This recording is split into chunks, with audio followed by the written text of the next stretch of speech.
This podcast is sponsored by Talkspace. You know when you're really stressed or not feeling so great about your life or about yourself? Talking to someone who understands can really help. But who is that person? How do you find them? Where do you even start? Talkspace. Talkspace makes it easy to get the support you need. With Talkspace, you can go online, answer a few questions about your preferences, and be matched with a therapist. And because you'll meet your therapist online, you don't have to take time off work or arrange childcare. You'll meet on your schedule, wherever you feel most at ease. If you're depressed, stressed, struggling with a relationship, or if you want some counseling for you and your partner, or just need a little extra one-on-one support, Talkspace is here for you. Plus, Talkspace works with most major insurers, and most insured members have a $0 copay. No insurance? No problem. Now get $80 off of your first month with promo code SPACE80 when you go to Talkspace.com. Match with a licensed therapist today at Talkspace.com. Save $80 with code SPACE80 at Talkspace.com.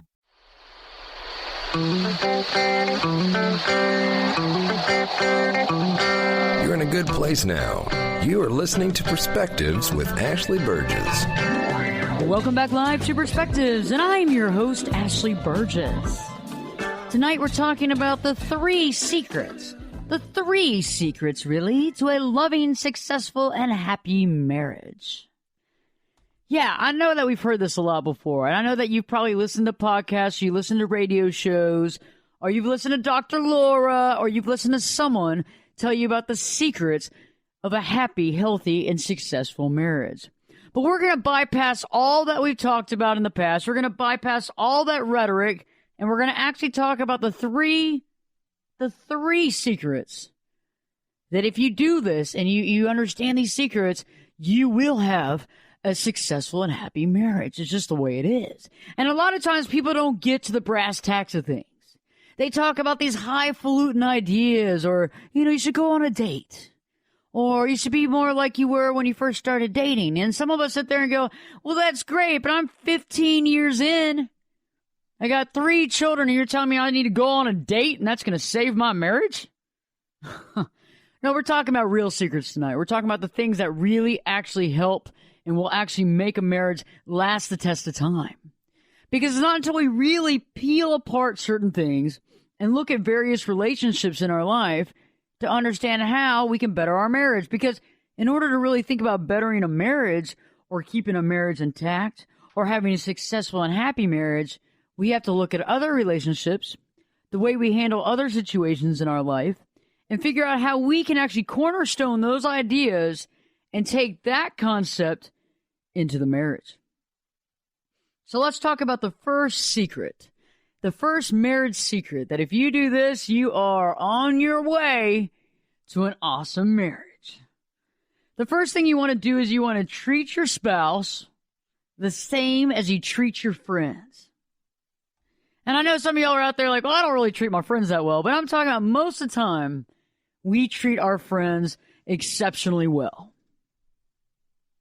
And we treat them well by listening to them. And I know this sounds odd and maybe shocking, but think about it. When was the last time that you were with your good friends and they were talking about God knows what? Okay? It didn't have to have any intelligence. It didn't have to be that important. But you listened. You actually cared. That is the one specific secret we're talking about right now in keeping a marriage, because you want to treat your spouse the same as you treat your friends. And you can do this by beginning to give your spouse as much leeway as you do your friends. Think about it. How much leeway do you give your friends? How much leeway, how much credibility, how much just acceptance do you give your friends? Think about it. When was the last time your friend came to you about some crazy idea, some crazy scheme, where you actually sat there and listened? Had that had been your spouse, you would have cut them off in the first minute and a half. Honey, you're crazy. This is never going to work. This is some, crazy concocted harebrained scheme that you've come up with that has that much validity.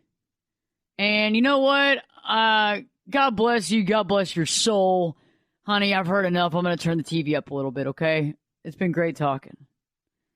But think about that same harebrained concept was hatched out of the brain of one of your best friends.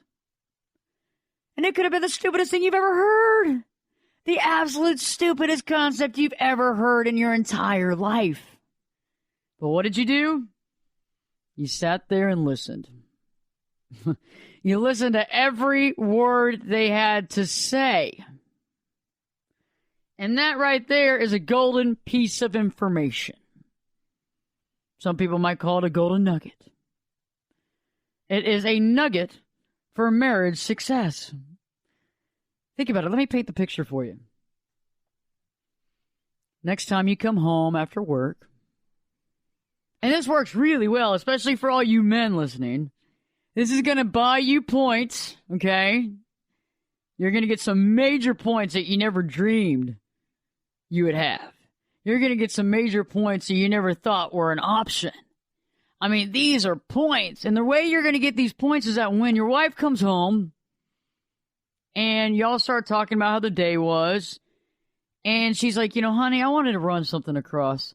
I wanted to run something by you real quick. Do you have a second to listen? And you're like, instead of like, no. And you're like, yeah, I got more than a second. Yeah, go ahead. What do you want to talk about? And she starts talking and she's waiting for you to put the kibosh down. I've had enough. This is the craziest concept I've heard in years. Instead of that, what do you say? This is interesting. Tell me a little bit more. And you actually listen to what she has to say.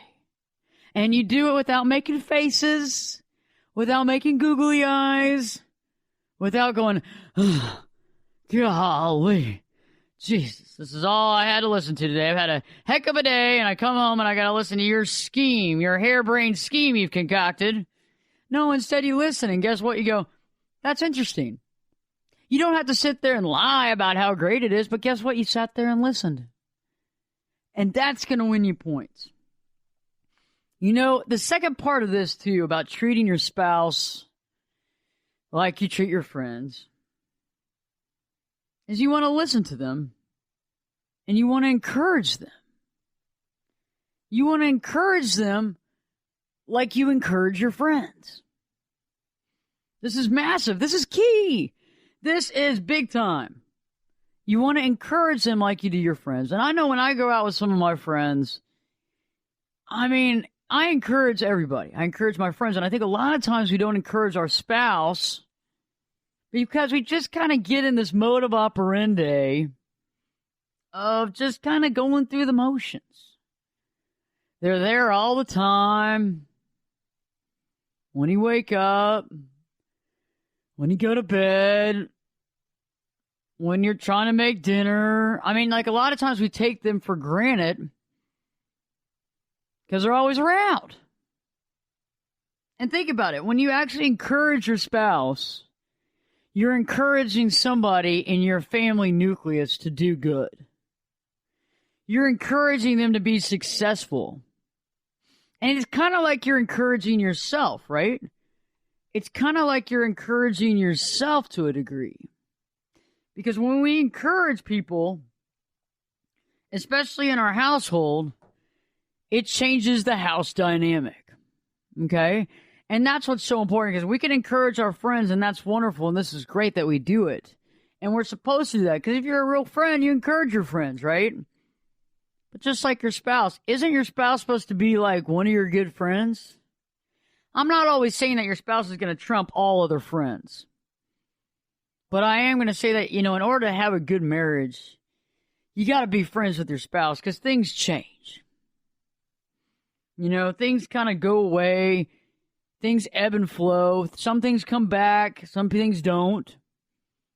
And in order to have a lasting relationship, we got to have a friendship. We got to have a level of friendship when it comes to marriage. And in order to really facilitate that friendship on an amazing, amazing level where your spouse feels good and you feel good, is by treating them like your friends, allowing them leeway, encouraging them, Patting him on the back ever so often, sending a nice sweet text. Congratulations, or you can do this. I'm impressed with you, and I know that you're going to pull this off. Think about it. How many times have we not done that? How many times have we kind of glossed over the fact that our spouse is going to go get a new job or doing something big or landing a big client or whatever it is, and we kind of forget about the fact that we need to encourage them. So try it this week. Try it as soon as you can remember and when it seems appropriate. The next time something big's going on, you don't have to call and make a big to-do about it, but you can send a nice text and say, hey, I care about you, I'm proud of you, and I know this is going to work out. Think about it. I mean, when we actually care and we show that we care, other people realize we care. And that changes everything. Changes the whole dynamic. So when we're treating our spouse as one of our good friends, we're accepting them, we're giving them leeway, meaning that we're not putting so much pressure on them, like they have to live up to a certain level. And I think that's one of the things that we do wrong, is that we put other people on a certain pedestal where they have to perform at a different level than everybody else. And when they screw up, because they're human, they're gonna screw up, you get mad. Why? You don't sit there and put your friends on a high pedestal where they got to follow all this, and if they break one of these or screw up, then you're going to give them the silent treatment for a few days. Going to sleep on the couch. Come on. And a lot of times we put ourselves in a position of basically sabotaging our marriage because we don't treat our spouse like a normal human being. We treat them like some sort of god or something. Where they got to figure out all this stuff, and they got to hang the moon and the stars, and they got to make sure that all this happens every day and night. And that's a problem. People are going to make mistakes. I mean, are you holding yourself up to that high of a level? And if you are, why? Are you OCD? Are you a perfectionist? Do you like to set yourself up for failure? And I think that's something we have to think about tonight, is we have to see, how do we treat our spouse? Do we treat them like a friend? Do we treat her like a friend? Do we encourage our spouse like we do our friends? And do we show them the same respect or as much respect as we do with our friends by sitting there and listening to harebrained schemes or ideas? And maybe they're not just schemes. Maybe it's just all of our perception. But we don't sit there and listen them out. I've had couples that have come in here for therapy where, the wife or the husband came up with another idea that they wanted to do for their career. And the spouse wouldn't listen, wouldn't have one bit of it. And they really needed their spouse to give them that support. And once we were able to really create a safe dynamic here, the spouse was able to express themselves and to explain what they were trying to talk about. And almost every time, their significant other went, well, I didn't know that's what you were talking about. I didn't know that's where you were going with that. Why did they not know that? Because they didn't listen. Because they didn't give them any time to explain. Because right when they were trying to discuss it, the spouse jumps on them and tells them how it's ludicrous and how this is never going to work. You didn't get married to this person so you could put them down and tell them how ludicrous their ideas are. So stay tuned when we return. We'll be talking about the other 2 secrets to having a loving and successful and happy marriage, and how you can have the best marriage today. Stay tuned, because Perspectives with your host, me, Ashley Burgess, will be back this time in 2 shakes.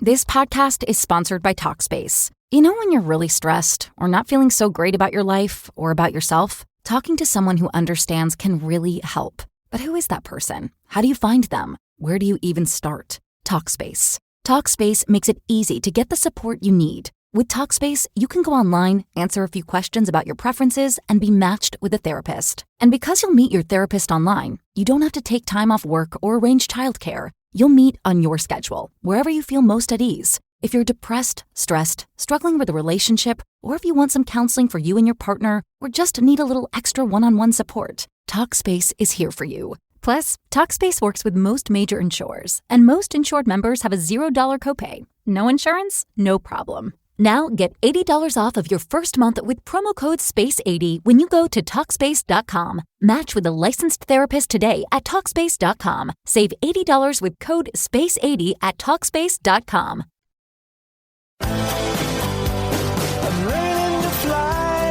Turn it up and jump in the deep end on Perspectives. Now, here's Ashley. Welcome back live to Perspectives, and I'm your host, Ashley Burgess. Tonight we're talking about the 3 secrets to a loving, successful, and ultimately happy marriage. And I know that we've heard this before in several realms and several areas where people tell you how you can have a successful marriage. But tonight we're talking about authentically how to do it. Less questions, more answers, in an authentic manner. We're not talking about, oh, go on a date. Oh, go have a date together. No, we're talking about real effective things that honestly work and cut through all the BS. You know, right before the break, we were talking about how you want to treat your spouse like your friends. You want to treat them like your friends. You want to give them leeway like you do your friends. You want to encourage them like your friends. And you want to give them respect. And you want to listen to them. When they're asking you a question or wanting to talk to you, listen. I mean, y'all are married. I mean, you give your friends that respect. You'll sit at a bar and listen to your friends talk about all kinds of harebrained schemes. This is your spouse talking about something that's important to them. Okay? And you know what's funny about it is, like I was talking about earlier, I have clients that come in and we do couples counseling. And, you know, eventually, like the couple, one of the spouses will say, hey, I had this idea and I thought about changing careers or what have you. And my spouse won't listen to me. And the spouse over there, like, because it's crazy. It's a crazy idea. But once they hear it out and they go, oh, my gosh, I can't believe that's what you're wanting to do. And they're like, yeah. And they're like, that's a great idea. And they're like, well, I've been trying to tell you this, but you don't listen to me because you already jumped to the conclusion that my idea has got to be asinine. And that's why we're talking about this tonight, is that you can have an amazing marriage if you step up to the plate and just do a few things. So the first thing is treating your spouse like your friend. The second thing that's really important that a lot of people forget to do, that a lot of people forget because as the years go by and as the things happen, as the children have, as the stresses and the strain, as you're being audited by the IRS, you forget certain things. As you're working 2 jobs, as you lose a job. So the second piece of advice to having a successful, happy, and healthy marriage is to stay playful and be independently happy. Do you hear me? Stay playful and be independently happy. We have to begin by realizing that a lot of times when we enter the sanctity of marriage, we forget that we're allowed to have fun. We forget that we were playful once. We forget that we were adventurous at one time. And we kind of throw all that away and we get into this routine. And this routine is helpful at some point where it keeps everybody going in this routine. You're getting up at work and you're doing your thing, and you're taking care of the kids and you got all this stuff going on, right? But on the other side of that routine, it can actually kind of bring you down. I mean, eventually you get into this routine where every night you get home and y'all don't talk. You make dinner. You sit on the couch and you watch some sort of reality show. And that's fine and that's great and that's good and that's dandy. But at the same point in time, where did the adventure go? Where did the spontaneity? Where did the childlike playfulness go? And I know one thing is that sometimes there's some TV shows I like, and I like to DVR them so I can watch them whenever I have a second to do so. But I realize that a lot of times, though, when I'm not watching something necessarily that connects with me, that it seems to separate the family unit.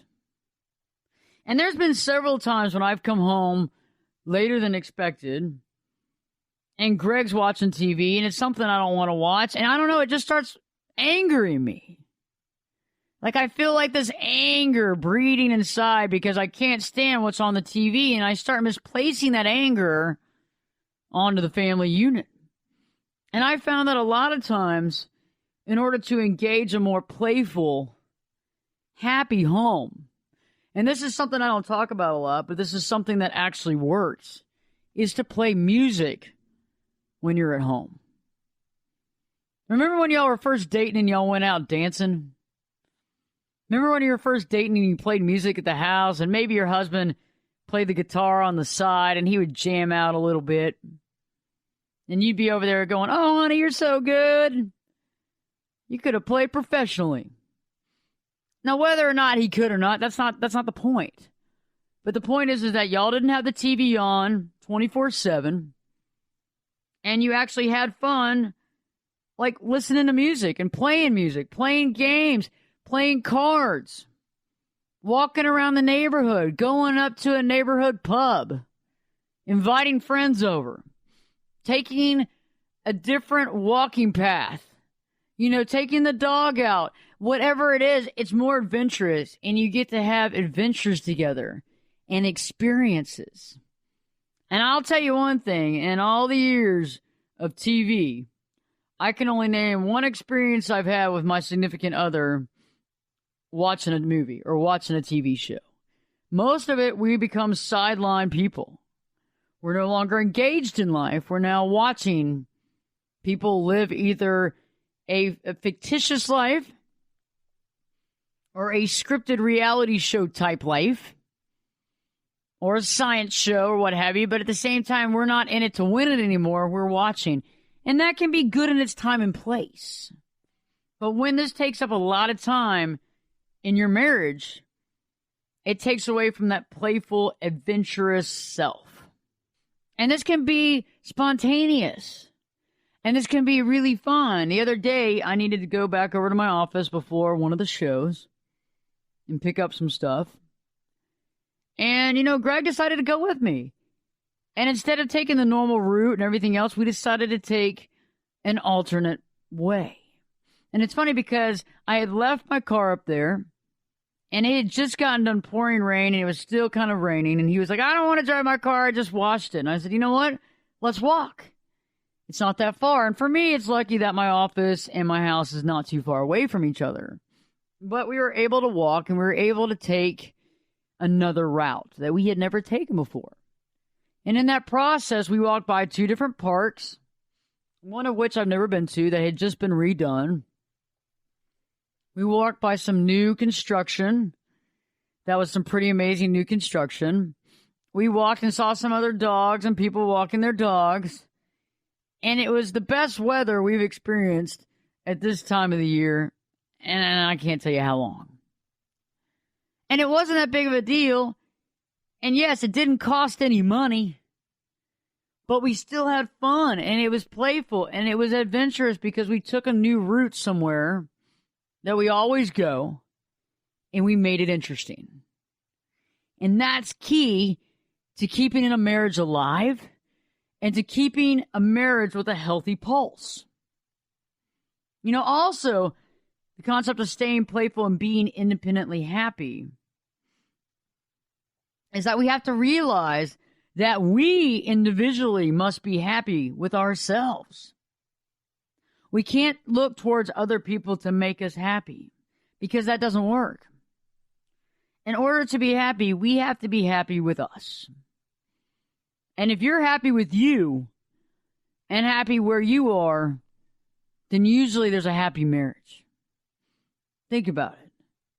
Because when was the last time you were unhappy about where you were in life or what was going on or how your career was going or something like that, and you were never happy? At home, you were very upset, maybe depressed, maybe angry. And think about it. It wasn't because of the relationship. It wasn't because of your spouse. It wasn't because of the marriage or the problems in the marriage. What was it? It was because of your happiness. Because you were unhappy or are unhappy about something that's taking place in your life. And that is so key right now, is to be able to have a checklist of what's going on in your own life and figure out what is upsetting you, what's creating sadness or depression within you, and how to rectify that. And that's key because when we're happy with ourselves, it transforms into being happy with those around us. At the same time, when we're happy with ourselves, we don't let our unhappiness, our personal unhappiness, taint the marriage. And I've been in situations before in my life where I was going through a stressful time in my life with my work, and I would come home, and I didn't realize that maybe to a degree I was taking it out on my spouse, but I also misappropriated that stress and anger onto him, and I thought he was unhappy with me and angry with me. And so we would start fights all the time because I was internalizing some stress and anger about my present situation, and I was transposing that on him. And we have a tendency of doing that when we're not checking ourselves and realizing exactly where we're coming from.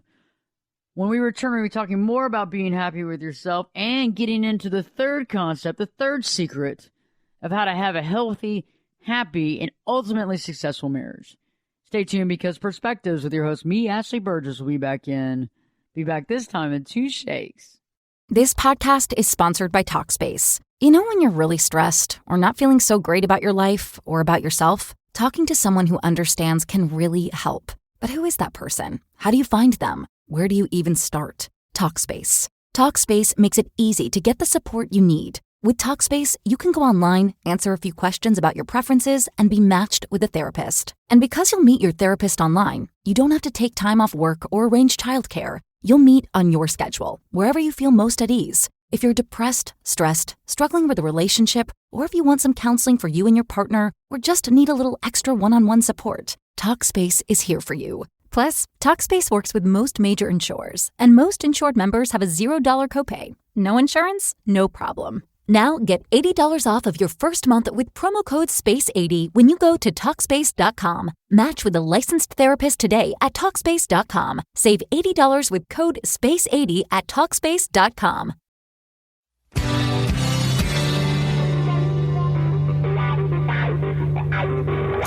This is Jake Busey, and you're listening to Perspectives with Ashley Burgess. Welcome back live to Perspectives, and I'm your host, Ashley Burgess. Tonight we're talking about the 3 secrets to a loving, successful, and happy marriage. You know, it's interesting because marriage is such a big deal. I mean, we get married, you're with your spouse a lot. It's a big part of your life. And a lot of times we take things for granted. We don't really think about how our marriage and other relationships in our life are similar, or how we treat certain relationships in our life one way and certain relationships another. And once we realize the ins and outs and the interesting dichotomy of the situation we find ourselves, we're able to understand what makes for a better marriage and what makes for happiness. You know, we talked about treating your spouse like a friend, and we begin to talk about the concept of being playful, staying playful, and being independently happy. And when we are being playful, meaning that we're being adventurous, we're having fun, we're cracking up, we're laughing, we're able to have those fun times. I mean, marriage doesn't have to be a buttoned-up suit thing. You know, you don't have to have that suit buttoned up, you know, where you're like almost going to choke to death. The tie's on, it's on too tight. You look like Rodney Dangerfield. You know, I get no respect. Seriously. I mean, think about it. Call me when you have no class. I was watching that the other night. Anyway, yeah, that was pretty cool where he goes back to school. I like that. That was a really awesome movie. I like Rodney Dangerfield was pretty funny. So anyway, the triple Lindy. So let's go back to this. The concept of being playful. You know, turning off that TV, listening to some music, jamming out at the house. You know, even if your spouse or you are not really that musically inclined, you can always get some drums or, you know, anything. There's all kinds of neat stuff you can do. You have like a little drum circle. I mean, come on. You can sing, you can dance. Remember when you used to cut up when you first met? That's what I'm talking about. I'm not telling you that you have to take your wife or your husband out to an expensive dinner and this lavish date. I'm talking about having fun. Having fun with you, having fun with them. You know, realizing why you made this commitment in the first place. Being adventurous, being playful, and you're not having to schedule everything. I'm not just talking about sex. I'm talking about having fun. I'm talking about getting to understand each other. Have you ever walked in the rain together? I remember one time when my husband and I ended up getting caught in the rain. And I'm not just talking about rain. This was like torrential flooding. And at first, because it was so out of our norm, and, at first because it's just not, nobody's out there going, yeah, I got rained on, I got poured on, I got soaked, what a day. People are like, oh, doggone it, I got poured on, and I got stuck in the office, and I feel like I'm getting a cold because my clothes are all wet, and I couldn't take care of anything, and oh my God, my life is just falling apart. No, instead of that, we actually were out in the rain, and at first it was just like that. I was like, this is awful. This is asinine. I can't believe this. Get stuck in the rain. What an awful night. What an awful, terrible night. And all of a sudden I was like, you know what, Ashley, what is wrong? And I started thinking about it, and I kind of started letting go. I'm already drenched. Okay? I was already soaked wet. It doesn't really matter. How much more wet am I going to get? And at the same time, how much more arguing and fighting and fussing, and the B word comes to mind with the ing at the end. How much more of that do I need to do too? And so all of a sudden I just said, you know what, Ashley, stop. Stop being in this world where everything has to be this way and everything has to happen this direction. And we started laughing. And I started singing in the rain. And it's funny how when you sing that song, Singing in the Rain, what a glorious feeling, I'm happy again. Think about it. And I started getting happy. And I started realizing I was always happy. I was just letting these societal limitations, but more than societal limitations, right? My own mind limitations of what's supposed to be right and what's supposed to be fun get in the way. I mean, some of the simplest, most amazing experiences happen just by being spontaneous, and it doesn't have to cost a lot of money.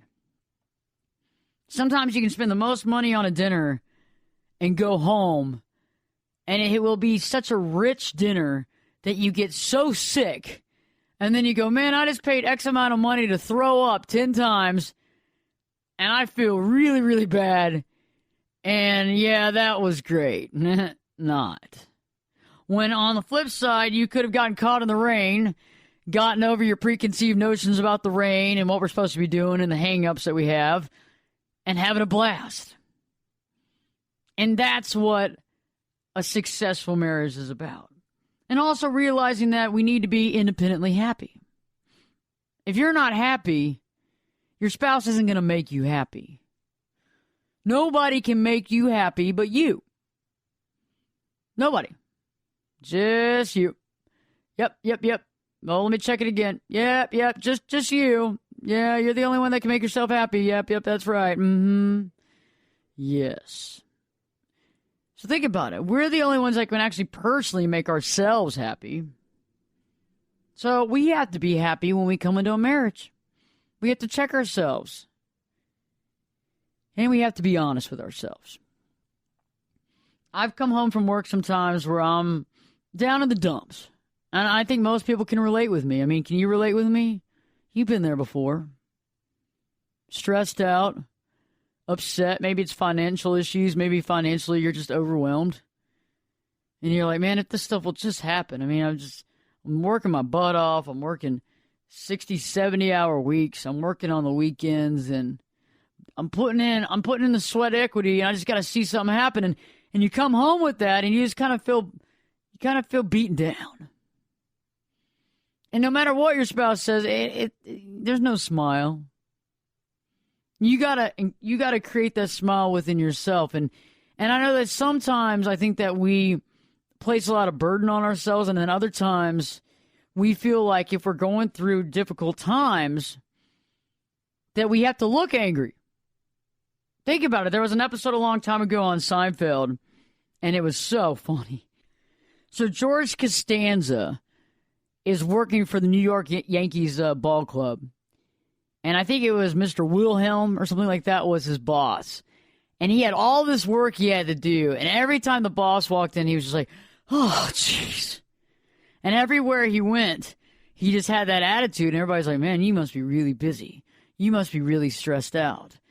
And I think sometimes we take ourselves too seriously. I think sometimes instead of reconciling the fact that, yes, indeed, we're in a stressful situation, we don't know what's going to happen. Hey, what if the IRS is auditing you? And you're stressed out. You've already given them all the documents. You did that 2 years ago, back when you actually did your taxes. And now they're auditing you from 2 years back. And you're like, I've already done all of this. And you're about to pull your hair out because you know what? You don't know where some of those receipts are anymore. It's been years. And we have to realize that when we take these issues into our marriage and we put it out there, we have a tendency of not realizing it, but we actually put it on our spouse. So after a few minutes of doing that, we forget that it's the IRS that's stressing us out. And we actually think that it's our spouse that's stressing us out. Our spouse doesn't understand us. Our spouse is rude and out of control. And so we have to realize that in order to be happy, in order to have happiness in our life, we have to check the issues we have. We have to know that, yes, indeed, we do have responsibilities. And some of these responsibilities are massive and can feel like a lot of weight on your shoulders. But for a few minutes a day, we've got to somehow or not shelf those issues and see all the goodness and qualities that our spouse is there and offers us, and vice versa.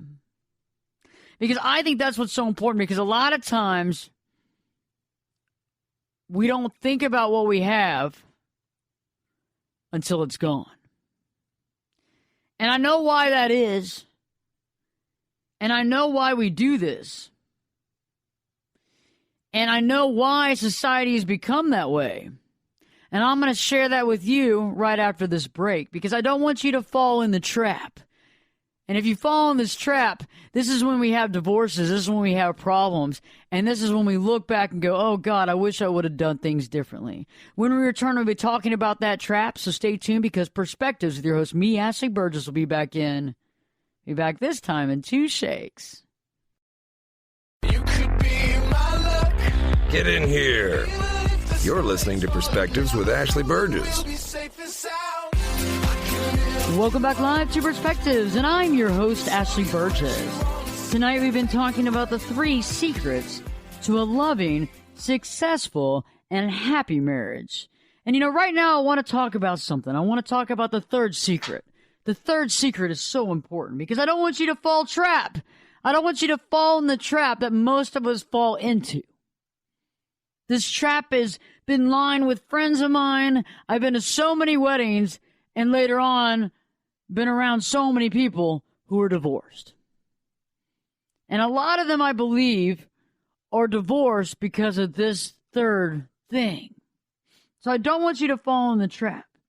I don't want you to fall in the trap that society has created for long-lasting relationships. And what I mean by that is that pop culture and music that's out there, not all of it, but a lot of it, doesn't help the marriage. A lot of it doesn't help any type of long-term commitment. Because a lot of the music out there is about love lost. It's about, I miss you, missing you, can't get over you.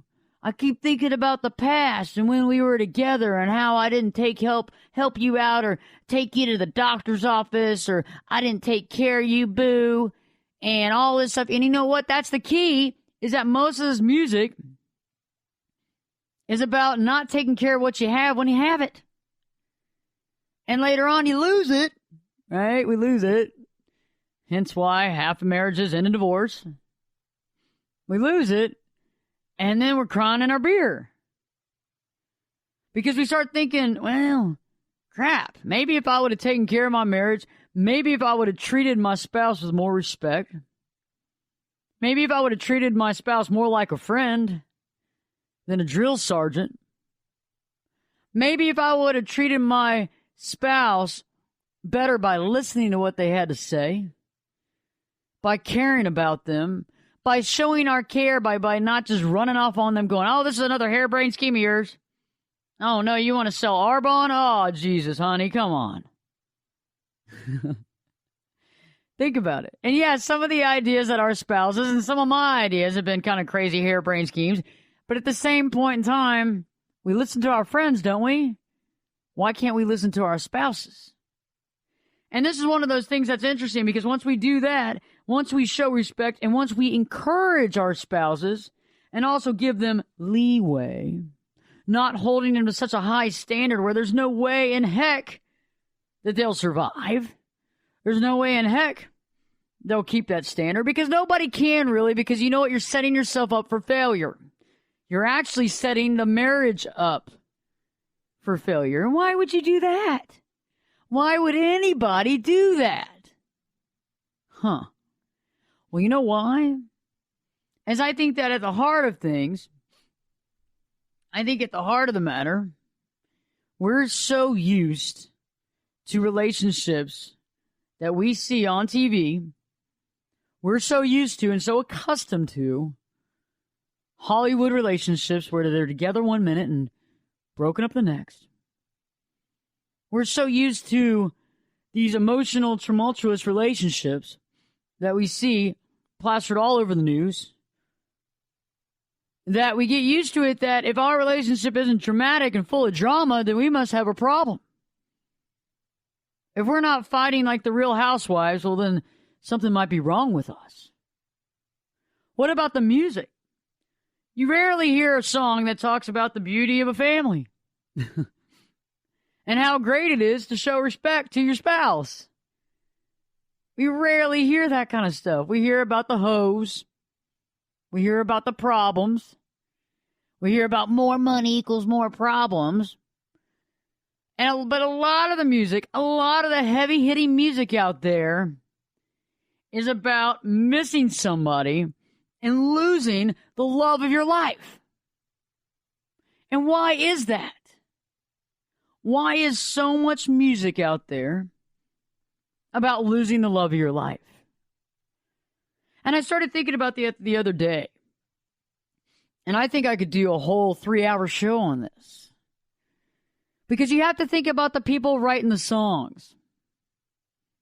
You have to think about the culture creating the culture.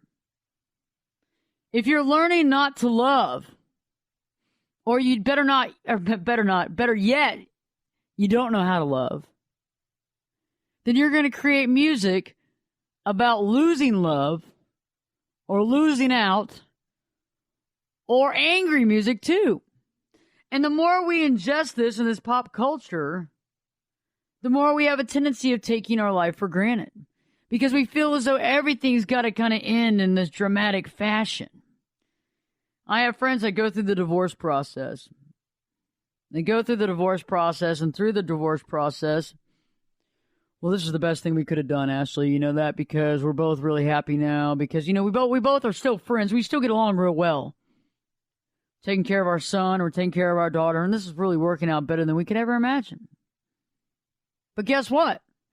Eventually somebody gets in a relationship and gets remarried. All of a sudden the tune changes. It's completely different. It doesn't sound like that at all. Not at all. One person's upset and sad that the love of their life is gone. And the wild thing about it is that a lot of times in life, I agree that there are some divorces that possibly need to happen. You know, when you're dealing with somebody that might have an issue, and borderline's a big one too, and I've talked about that on several shows, where when you're dealing with somebody that just can't love, you're not going to be the one that introduces them to love and opens the pearly gates of love. You're not going to be that end-all, be-all saint of love for them. And I know that we all want to think that way sometimes, but it's just going to kill you in the process. But sometimes there are relationships we have to let go of. But sometimes, on the other hand, we let go of viable relationships without thinking that much about it until it's too late. We let go of relationships that we could have actually worked through. And we don't really realize that till later on until we get in another relationship. And we look back at the old relationship with fondness because we go, oh my God, if I would have known that my previous marriage was a heck of a lot easier than where I am now, I might not have jumped ship. I might have stayed in this ship and made the most out of it. Better word, canoe. Let's go with canoe. I would have stayed in this canoe and figured out how to roll with the punches, deal with what I had to do. And I think we have to realize that. We have to sit there and look and say, how much of pop culture and how much of music and how much of our friends' situations are getting in the way of us living a happy, healthy marriage. And I think a lot of it is letting go of the drama. We don't need drama. Drama is not needed in a quality, happy marriage. You don't need to scream and fight. There's ways of getting your point across. And the first way of dealing with that is by listening. To listen to each other is golden. When we listen to one another, it shows we care. When we show we care, we usually don't have the arguments we would otherwise. And we're able to understand where the other person's coming from. Remember, when was the last time that you and your friend, a good friend of yours, were out and about and you had an argument, and it wasn't until you talked it out that you go, oh, this is crazy. What were we arguing about? Same thing here. A marriage is really no different than a friendship. It shouldn't be. I mean, a marriage is kind of like, to me, in my head, is that you kind of marry the person that's your best friend that you don't want to ever have anything get in the way of. And that's what I did. Is I married the person that I love. I married my best friend. And I have a lot of great, good, awesome, amazing, beautiful best friends, but I married someone that's my best friend. And if I really married my friend, then you got to treat him like a friend. You got to treat him like a friend. And we got to let go of all these sad love songs rocking my brain again. We got to let go of that. We got to let go of all these songs about how, hey, I'm sorry I let you go. I'm going to play it like I'm Jordan in 92. We got to let go of this stuff. We got to look at our relationship and say, hey, we're the ones that can create a happy relationship. We're the ones that can create a successful marriage. And I'm going to do this by arming myself with the knowledge that this is my friend. And I'm going to encourage them, and I'm going to treat them as a friend. And I'm going to give them as much leeway as I give my friends. And I'm going to also listen to them like I listen to my friends. I mean, when was the last time you were out with your friends and they were talking about something interesting and you were like listening to them like you're at bated breath? Like you were listening to them like every single syllable they said you heard. When was the last time you did that to your spouse? I'll give you a second to think about that because it might take a while. Seriously. When was the last time you actually, cared enough to listen and actually really listen? Try it out. I bet you if you do it, you're going to see some awesome results. Showing that you care, treating them like a friend, encouraging them, respecting them, okay, showing respect, as well as having that playfulness, being playful. You are a playful person. You're a child at heart. Bring that child back. Y'all have fun together, running in the rain. Y'all have fun. Maybe I'll go to Six Flags. Maybe you go do something fun. Just you two. Be that kid again. Be that. It might not even have anything to do with when y'all first got married. This could be what you were doing when you were 6 years old, being a kid again, and you and your spouse actually being kids together. And that's what matters, as well as being independently happy. Remember that you got to be happy with yourself, or the marriage is just going to seem just painful. Because it's hard to see where our happiness or our unhappiness ends and their happiness or their unhappiness begins. And in order to become happy and healthy, we have to recognize what is happening in our life that we want to change, what's taking place that we can actually kind of massage to change and to get to another level, or what we need to do to make a change to create that happiness. And in turn, realize that as we're going through this process, we can still be happy, and not to lose sight of that, but also to realize that there is kind of an ebb and flow, and that it's not with the spouse, it's actually within us.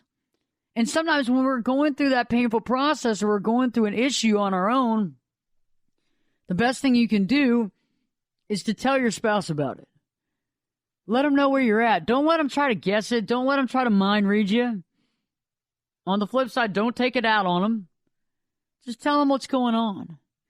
And you know what? If they're a good spouse and they care about you, they're going to leave you some slack, and they're going to know that maybe if you come out fighting or you get a little angry or irritated, that it's because of something you're dealing with. But you've been honest with them because they deserve for your honesty, because they're your friend. Think about that. You also want to stay adventurous. You want to stay playful.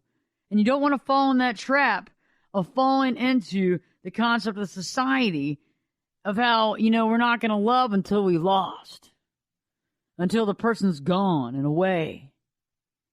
We're not going to do that. We're not going to wait like that anymore. We're going to love now, and we're going to love now unconditionally, and we're going to give it all we have, and we're going to be the best. Because you know what? Because we care, and because we realize that this isn't a competition. This isn't about who's right and who's wrong, or who's smarter or who's stupider. This isn't about whose idea is better and whose idea is dumb. This is your spouse, and this is who you pick to live with. This should be your good friend. You should treat them with respect and dignity. And the more dignity and respect we give our spouse, guess what? The more dignity and respect we get ourselves. Think about it. It's absolutely amazing. Because as we bring up other people, we too are brought up as well. We too go to another level of success and happiness. So stay tuned and remember that your marriage is awesome. And there might be some issues and some pitfalls, but you know what? You can overcome that by seeing your marriage from a different perspective. By seeing them as your friend and not your foe. And not someone that has to live up to a standard that nobody could live up to. Always more answers and less questions. Perspectives with your host, me, Ashley Burgess, will be back in. We'll be back this time in 3 shakes.